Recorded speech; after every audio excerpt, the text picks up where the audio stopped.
Tension, pressure. రేపు వరకు నాకు రిపోర్ట్ కావాలా, నాకు ప్రాజెక్ట్ కంప్లీట్ అవ్వాలా, అలాంటి ప్రెషర్ తట్టుకోలేకపోతున్నారు.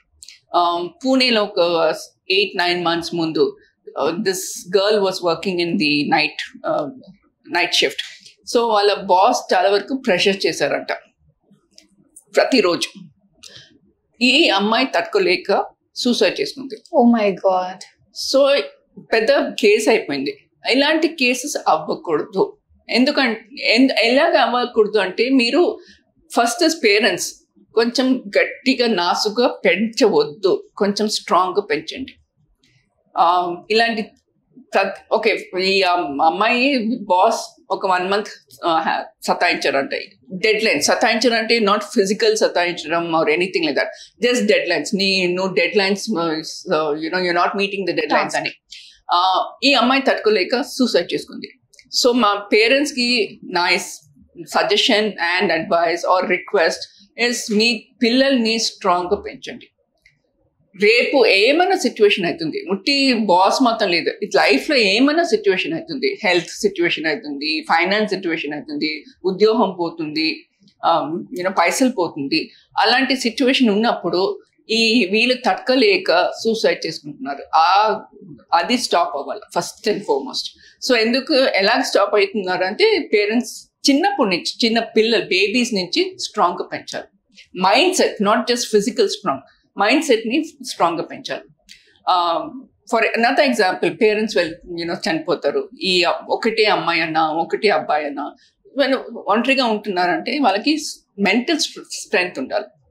సెకండ్, మెంటల్ స్ట్రెంగ్త్ లేక మెంటల్ వీక్, హెల్త్ ప్రాబ్లం అవుతుంది. వెల్నెస్, మెంటల్ వెల్నెస్ అంటున్నారు ఇప్పుడు. సో మెంటల్ వెల్నెస్ ఏంటి? I'm not able to take the pressure, I'm not able to take the tension.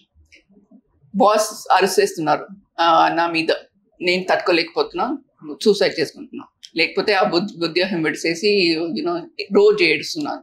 That is also problem. రోజు ఏడవడం, boss తిట్టారని రోజు ఏడవడం, it affects the physical health.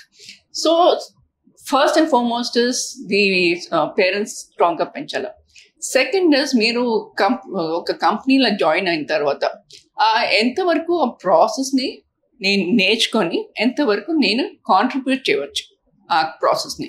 మీరు ఫర్ ఎగ్జాంపుల్, మీరు యాంకర్, మీ ఈ కంపెనీలో బీఆర్కే న్యూస్లో యాంకర్, నేను వస్తున్నాను, నేను ఏదో 2-3 ఇంటర్వ్యూస్ చేస్తున్నాను, వెళ్ళిపోతున్నాను, సరదాగా ఉంటే మీకు గ్రోత్ ఎక్కడ ఉంటుంది? ఏ కంపెనీ అయినా, మీరు యాంకర్, నేను హెచ్ఆర్లో ఉన్నాను, వస్తాను, ఒక 10 hours ప్యాంట్రీలో స్పెండ్ చేస్తాను, హాయ్ నన్ను ఒక 5 hours ఏదో ఒక 2 reports ప్రొడ్యూస్ చేసి వెళ్ళిపోతాం. నాకు గ్రోత్ ఎలాగ ఉంటుంది? టైంకి రాను. మీరు బాస్ అంటే, నేను బాస్ని రిపోర్ట్ అడుగుతున్నారు, నేను రిపోర్ట్ ఇస్తలేరు. ఇలాంటివి ఉన్నప్పుడు మీరు will you be able to tolerate me as a employee? You will not. ఎవరన్నా, మీ కంపెనీ అన్నా అనుకోండి, మీరు నా మేనేజర్ అన్నా అనుకోండి, నేను టైంకి వస్తలేరు, టైం పాస్ చేస్తే ఎవరు ఊరుకోరు. టైం పాస్ వస్తే ఎవరు ఊరుకోరు. So it is very important to contribute